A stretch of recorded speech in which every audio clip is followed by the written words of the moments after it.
David, I'm going to start with you on this. And we have a clip here from Marvelous Mrs. Maisel from the top of season 2. Yes. And I'm just going to dump it right in your lap and say, take it away. Let's run. Well,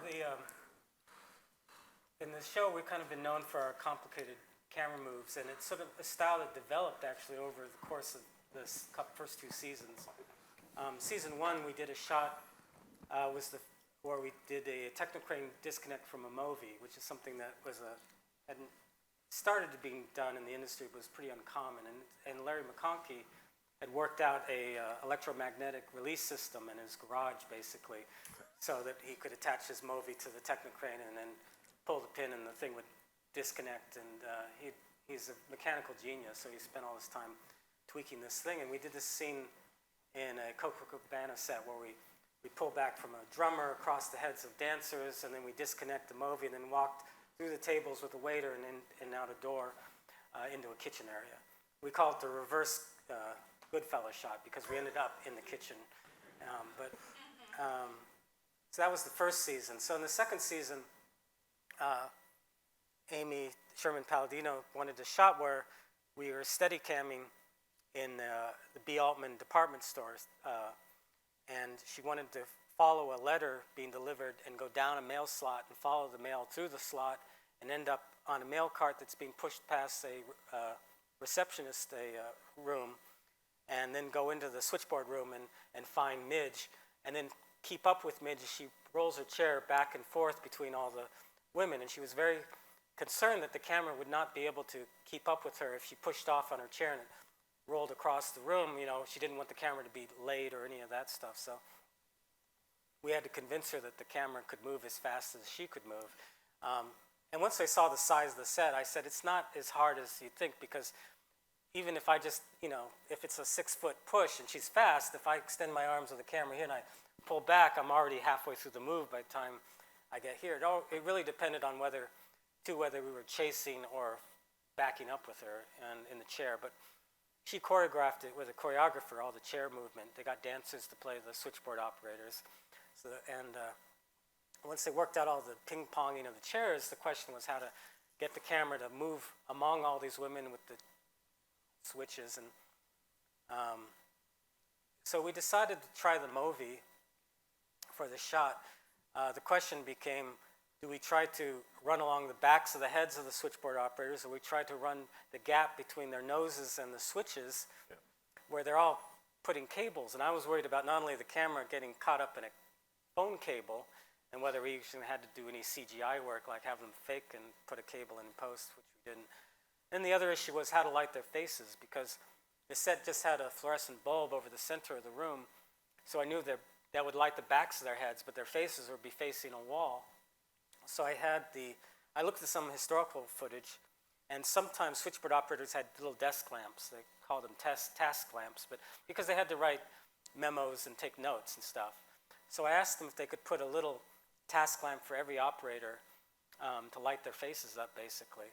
And then the question for me is the camera move, if I could thread that needle with the camera going between the heads, would those light bulbs throw a camera shadow on each person as I passed? And luckily, the each bulb kind of fills in the shadow of the camera as we go through. So it all worked out, but we did do a little rehearsal test. And Larry McConkey had worked out a system where he wore an armor man, which is a sort of a suit that helps take the weight of a camera. So when he put it on, his hands were permanently held up like this. I think designed for boom pole operators, not for camera people. So his arms are kind of stuck like this in this metal frame thing. And then he put the camera on a short boom pole, the movie, so he could dangle it off the end of a pole and dip it around and run it between the heads of the actors. So that's how and then it was a two-man job. Jim McConkey, our operator, was on the wheels behind the switchboards, actually operating. And every now and then I'd look at the take and I'd see Larry's elbow in the shot. And because the trouble with the two-operator movie thing is if you need to go this way and the operator doesn't swing the camera far enough, the guy running the wheels starts panning faster, and then he starts panning into the other operator. So you see the camera do this, and suddenly the elbow of the guy holding the movie is in the shot. So the two of them are on headset all the time saying, turn faster, turn slower. You know, it's a bit of a dance. But it's the first time we did a really complicated movie shot on the show. And even now, it's not always the best tool for the job, because we do somewhat kind of dance-like moves, and Amy prefers dealing directly with the operators for these kind of shots, because she's a former dancer and she's very, wants it perfect in terms of the choreography. And it's very hard when it's a technocrane movie shot, because you got a gearhead operator, you got the movie operator, you got a technocrane crane arm operator, you got a technocrane arm operator. Getting them all to coordinate and time out with each other is very tricky. So when we can, we'd still rather do Steadicam, even if it means stepping onto a Steadicam platform and booming up and down, because then she's only talking to the operator directly, and it's a much more intimate and easy to adjust when it's a single person making every decision on when to twist and turn and boom and all that. But in this case, the movie was the only way to actually get the camera between the faces and the walls. So, and the first bit is a Steadicam move. And it was interesting, is this is a bank location in Williamsburg that's now an art center that we turned into a department store. We extended the front doors with a big rotating door area, like a revolving door section that stuck out on the sidewalk in Williamsburg there. And the city basically would not allow us to rebuild it when we came back to do the shot, because they were doing construction work out in the street, and they didn't want the set sticking 10 feet out into the sidewalk area. So the shot was looking the opposite way. It was going to go down the long aisle and straight into the mail slot. So I said, okay, we don't need to worry about the door. We're just going down like this on the Steadicam. Of course, on the day, Amy designs a shot that sees 360 degrees. She goes, we go this, and this person will go this, and we'll spin. And I go, we're going to spin right past the missing door, but it goes by so fast. I just hung a sheet of plastic over the missing door and blew it out. So if you look carefully, the camera looks back at one point, and you'll see a kind of white door area, and that's just this plastic. I love that. Let's take a look at this scene. And when we do this, can we dim the lights too? Yeah, I told you I was going to throw you for a loop.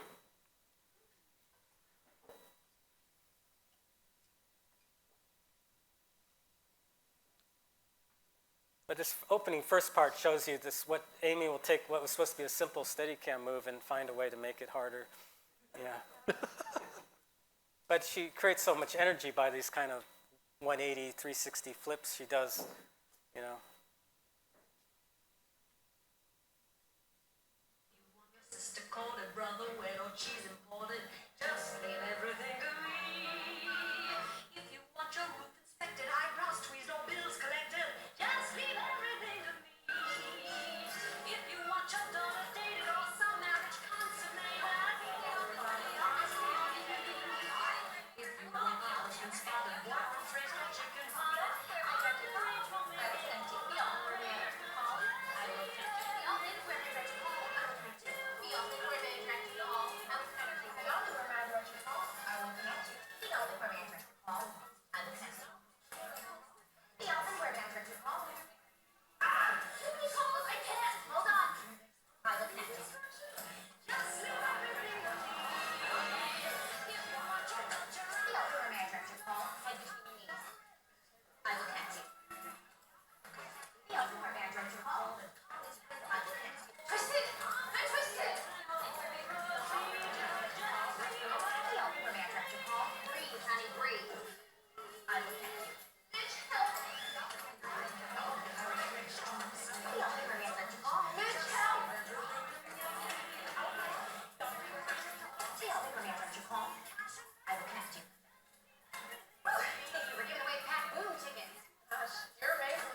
one talking about Tiffen while we're here is that most of the time we diffuse the show with Hollywood Black Magic, which is Schneider filter, but I also carry Tiffen Black Diffusion Effects filters for when I don't want the halation to be so distracting. And in this case, this light bulb next to every actor's head there, no matter what filter, I kept trying different diffusion filters, and they all just bloomed way too much to, your eye just went to the bulb. So I went to the Black Diffusion Effects filter because it has almost zero halation for a diffusion filter. So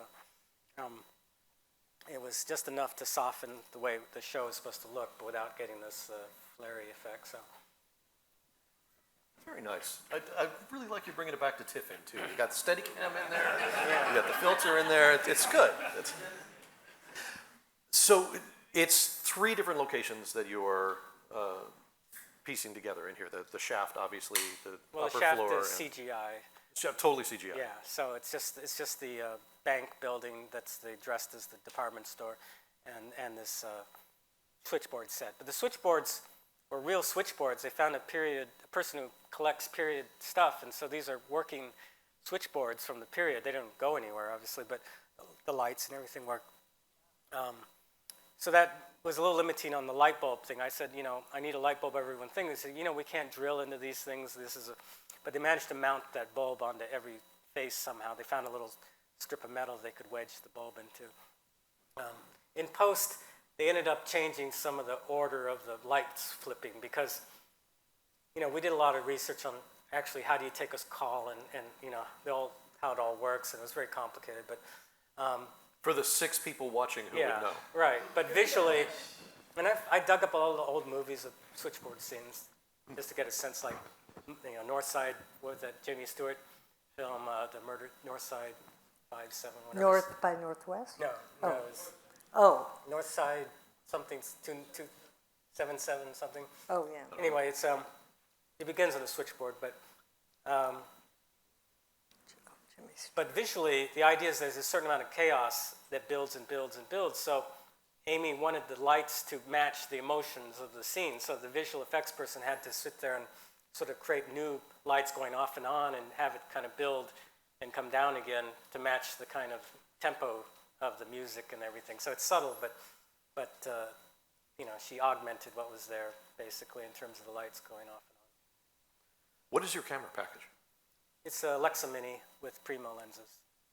Which works really nicely with the Movi, obviously, now that they've done it so that you can use the larger Primos. Yeah, we always, that weight issue is a problem. So now we mostly shoot the show on 24 and wideish angles, like 24, 27, 30, 35. So that's what tends to be on the Movi the most is, 24 or occasionally the 21, but not very often. I think this was the 24, but. How many rehearsals does it take to do that? Well, you do run into a problem where you get tired after a while, in terms of these complicated shots. And I think we did it like 15 times, and that might be take 9 or something. We had like 2 good takes, actually, that were, perfect all the way through. It's just always that time, she pushed off a little late here, or this line was a beat late here. So there were 2 good takes. But in this case, she had choreographed it. That was the hard part. She hired a choreographer, and they spent a couple days in that room practicing the chair movements and stuff. So because it was pre-rehearsed, we went in there the day before and did a test run with the camera to sort of prove that it could work, and then we did it on the day with so it was good. We had some time to work out the bugs. Certain things like we learned she had to have a little bar underneath. We talked about pushing some push bars for her feet to kick off of, but the trouble is the Movi operator has to walk around her chair at some point, and we got walls and walls that he kept bumping into, so we couldn't move that file cabinet wall closer to her that she could use that to push off of, so we had to put a push bar under her feet, I think, to push off of, and then we had to have some of the dancers grab her and pull her chair and stop her, and that was all the stuff they worked out. It's a nice moment, actually, when the operator grabs her arm and pulls her across, because it works narratively within what's going on. Yeah, it's just those chairs are not as, we tried to get the chairs to work as well as they could, but they are all a bit awkward, those old rolling office chairs. But on the day it went pretty smoothly. Lighting-wise with these shots, there's nothing I can do. It's lit, as you see, it's lit entirely with practicals. There's no additional lighting whatsoever. It's just fluorescence and light bulbs. It's not like there's a compromise in the way that it looks. It looks fantastic. Well, I think about how it's going to look on their face. That's why I put the bulb lower than her eye level so that it would be filling in her eyes.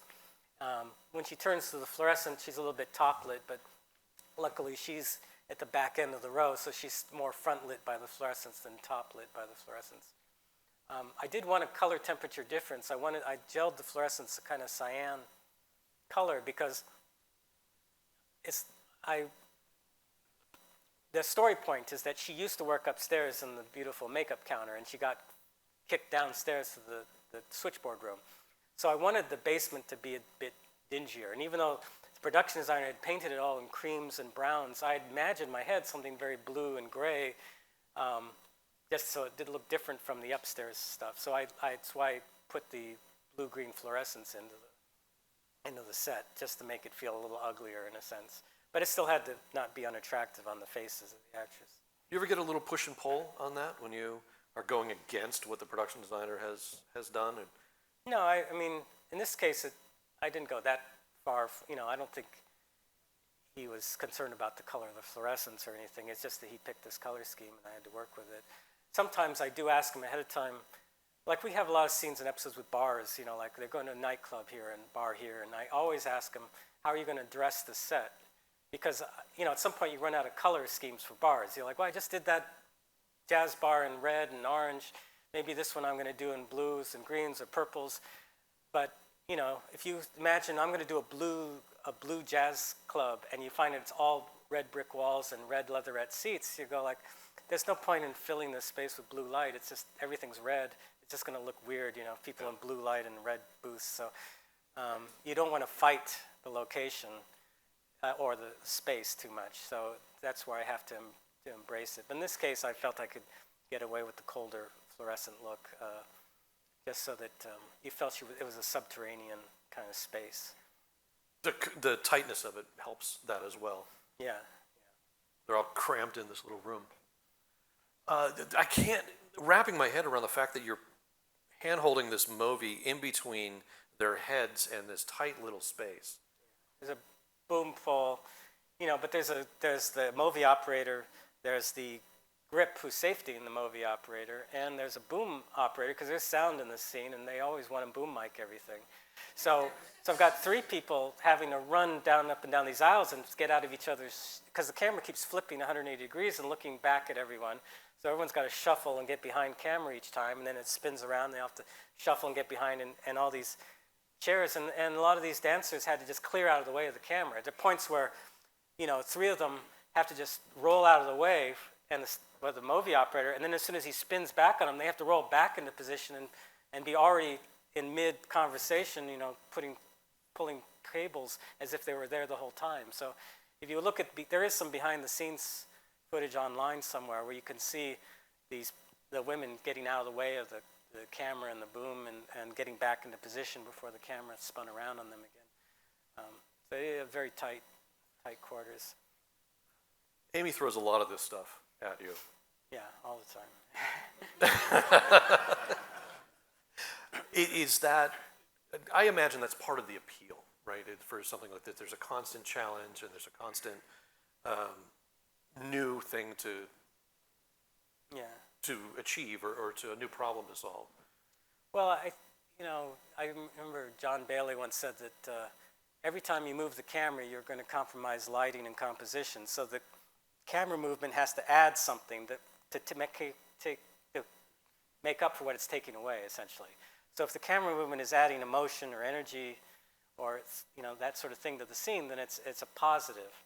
So with the way she designs these movements, to me, it's a positive to the scene. It adds life and energy, and it creates a kind of dance.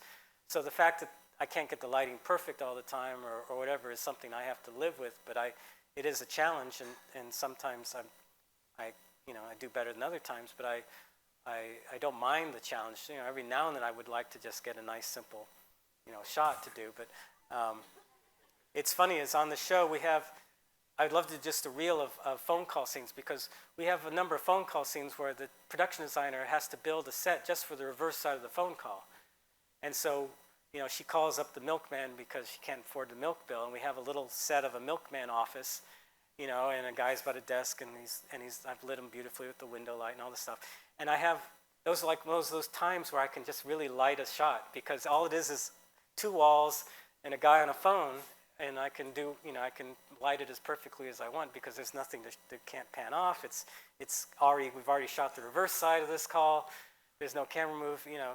I almost look forward to those phone call scenes where I can just you know, light a face on a phone. So That's great. So when we're watching Ms. Maisel now, look for the phone call scenes. yeah, You know David's happy.